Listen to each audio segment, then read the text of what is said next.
지난 4월 한 연구기관이 주관한 토론회. 남양유업의 불가리스 제품이 국내 최초로 코로나19를 억제하는 데 효과가 있다는 점을 확인했다고 발표합니다. 그러면서 은근히 제품을 권합니다. 바이러스에 좀 더 유리하다면 우리는 좀 그런 쪽을 좀 선택해야 되는 시기가 되지 않느냐. 토론회 직후 남양유업 주가는 급등했고 마트에선 불가리스가 품절될 정도로 팔려나갔습니다. 그런데 공개된 실험은 결과가 과장됐다는 전문가들의 비판이 이어졌습니다. 확인 결과 해당 실험은 남양유업 측이 돈을 댔던 것으로 드러났습니다. 식약처의 고발로 수사에 들어간 경찰은 남양유업 본사 등을 압수수색하고 관계자 16명을 조사했습니다. 넉 달여 만에 이광범 전 대표이사 등 남양유업 관계자 4명을 식품표시광고법 위반 혐의로 검찰에 넘겼습니다. 의약품이 아닌 식품의 경우 질병 예방이나 치료 효능이 있는 것처럼 광고를 해선 안 되는데 이를 어긴 겁니다. 토론회에 함께 참여한 남양유업 관계자 중 한 명에게는 과장 광고 혐의도 적용됐습니다. 남양유업은 심려를 끼쳐드려 송구하며 남은 조사에 성실히 임하겠다고 밝혔습니다. 처음 논란이 불거지자 홍원식 회장은 울먹이며 회장직에서 물러나고 회사를 매각하겠다고 약속했습니다.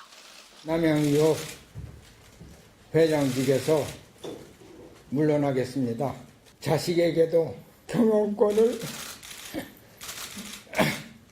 물려주지 않겠습니다. 하지만 사태가 어느 정도 잠잠해진 최근 주식을 팔겠다는 계약을 취소하면서 회사 돈 유용 의혹으로 해임된 장남을 복직시키고 차남은 임원으로 승진시켰습니다. MBC 뉴스 신재용입니다. 네, 그러면 스스로 퇴진하겠다, 자식한테 경영권도 물려주지 않겠다 이런 약속도 지금 봐선 지켜지지 않을 가능성이 높아 보이는데 이래서 소비자나 주주들의 신뢰를 되찾을 수 있겠습니까? 네, 사실 남양유업은 매출이 2012년을 정점으로 계속 하락세입니다. 매출 1조 원을 돌파한 기업이 이렇게 위기에 빠진 데엔 소비자들을 등 돌리게 만든 비윤리적 영업 방식이 큰 몫을 했다는 분석이 많습니다. 지난 2013년 불거진 남양유업의 대리점 갑질 사태. 본사 영업사원이 아버지 뻘 되는 대리점주에게 욕설에 퍼붓는 녹음 파일이 공개됐습니다. 기시면 받아요. 기시면 받으라고요. 뭐 하셨어요? 응? 당신 월급 보면 난 죽여버릴 것 같으니까. 대대적인 불매운동까지 일어나면서 남양유업의 그해 영업이익은 174억 원 적자로 돌아섰습니다. 반전카드로 남양유업이 꺼내든 건 이른바 첨가물 마케팅. 그해 12월 남양유업은 커피믹스 신제품을 출시했습니다. 광고에선 제품에 인산염이 들어있지 않다는 점을 집중 부각했습니다. 이번엔 첨가물 인산염까지 뺀 새로운 누보. 경쟁사 제품에 들어있는 인산염이 사람 몸에 해로운 것처럼 포장한 겁니다. 그러나 정작 이 인산염이 남양유업의 분유와 우유 제품에도 들어가 있다는 사실이 알려지면서 소비자 불안을 이용하는 판매 전략이란 비난이 쏟아졌습니다. 우리가 몸에도 들어있는 인산염 같아고요. 어디에나 다 거기에 많이 들어있고요. 어디에나 쓰고 있는 물질인데 너희가 너무 많이 먹고 있으니까 줄입시다. 이렇게 한 건 말이 돼도 그 자체를 마치 나쁜 첨가물처럼 말하는 것은 기본적으로 틀린 거죠. 최근엔 경쟁사 특허 침해 시비가 불거졌습니다. 한국 야쿠르트의 유산균 음료. 뚜껑을 열면 알약이 나와 음료와 함께 마실 수 있습니다. 뚜껑과 병 사이에 공간을 만들어 알약 등을 넣는 이중캡 기술 덕분인데 한 중소기업이 특허권을 가지고 있습니다. 기술 개발에 든 돈만 수십억 원. 8년째 한국 야쿠르트에 독점 공급 중입니다. 이런 이중캡 제품은 야쿠르트가 독점적으로 사용할 수 있게끔 그 전용 실시권을 저희가 야쿠르트에게 이제 계약을 해서 계약을 맺었고요. 그런데 지난 2월 남양유업이 이런 이중캡 방식의 음료를 내놨습니다. 해당 중소기업은 남양유업이 자사 기술을 그대로 베꼈다고 주장하고 있습니다. 카피를 한 정도를 비교해 보기 위해서 제품을 이렇게 캡을 벗겨보면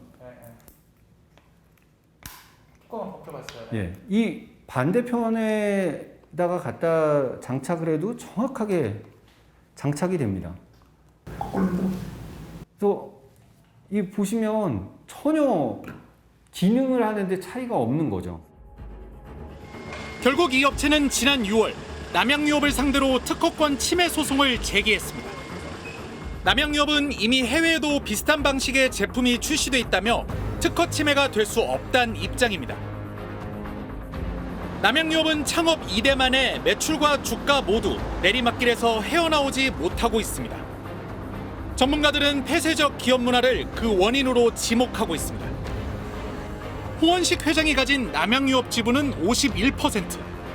홍 회장이 누구의 눈치도 볼 필요가 없는 구조입니다. 연매출 5천억 원이 넘는 상장사 가운데 최대 주주 한 사람이 50%를 넘는 지분을 손에 쥔 곳은 남양유업이 유일합니다. 이 얘기는 중요한 안건에 대해서 주주총회를 통해서 표대결을 하게 될 경우에 홍원식 회장 측을 이길 수 없는 그런 상황이라는 것이죠. 최대 주주가 독단적이고 잘못된 경영을 한다고 했을 때 이를 지분을 통해서 막아낼 방법은 없다는 것이죠. 일가는 57년 유지해온 경영권을 내놓고 지분을 사모펀드 한엔컴퍼니에 넘기기로 계약을 맺었습니다. 그런데 석 달이 지나도록 홍 회장은 여전히 회장직을 유지했고 회사 돈 유용 의혹으로 해임된 장남까지 임원으로 복귀했습니다. 급기야 홍 회장은 한엔컴퍼니가 불공평한 계약을 강요했고 가족들을 임원 대우해준다던 약속도 어겼다며 돌연 무효를 선언했습니다. 결국 1년간 법정 다툼이 이어졌는데 1차전 결과는 홍 회장의 완패였습니다. 재판부는 계약에 가족 대우에 대한 조항이 전혀 없는 등 홍 회장이 문제 삼은 점들은 하나도 인정되지 않는다고 일축했습니다. 결국 지분을 약속대로 넘기라고 판결했는데 홍 회장 측은 즉각 항소하겠다고 밝혔습니다. 홍 회장은 이 소송과 별개로 한엔코에게 계약 파기에 대한 보상으로 310억 원을 내놓으라는 소송도 낸 상태입니다. MBC 뉴스 양소연입니다.